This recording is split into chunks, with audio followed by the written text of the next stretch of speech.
What's up, guys? My name is Card Perfect Magician, if you don't already know me. Today I'm doing a collaboration, kind of obviously, with the CardMechanic. He's absolutely amazing.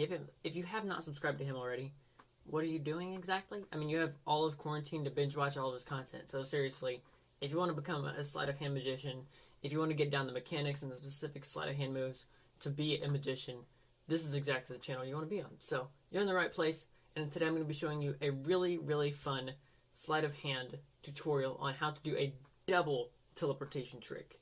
You teleport the card once, and then it teleports again.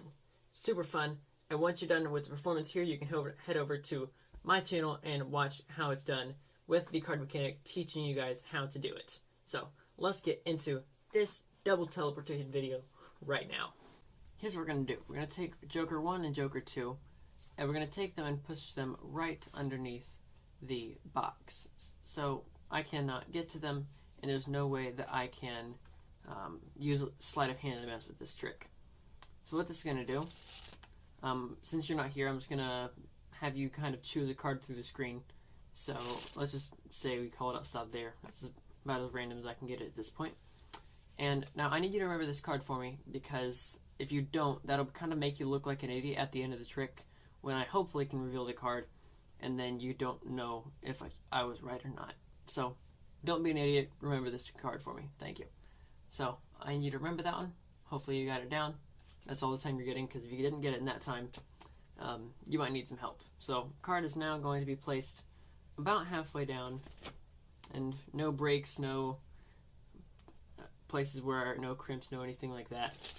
So the card is roughly halfway-ish, about there somewhere. We don't quite know, but it's fine. So with my magical powers that I apparently possess, because I'm an idiot magician and I can do that kind of thing, because you can't stop me, I can make it now jump straight through the box in between these jokers. So I'm actually going to need the jokers back in a second, so I'll leave these over here. But what happens is, hopefully your card was a 6 of hearts. Was I right? Maybe? Oh, I don't know. You're not here. I'm going to take these 2 jokers, and I'm going to surround and trap these 6 of hearts. Now, just in case I am right, now you can't back down. There's no way you can back out of this now, because now it is completely trapped in between the 2 jokers. That was not a very good job of trapping it. That is way too close. I need this pulled out more. Thank you.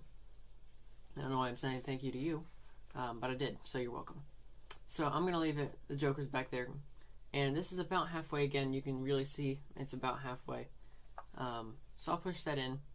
And once again, with a snap of my fingers or a wave of my hands with all these magic gestures that magicians do for no reason, to apparently give some reason that magical things happen, it has now jumped straight back through the deck, through the jokers, and once again is your 6 of hearts.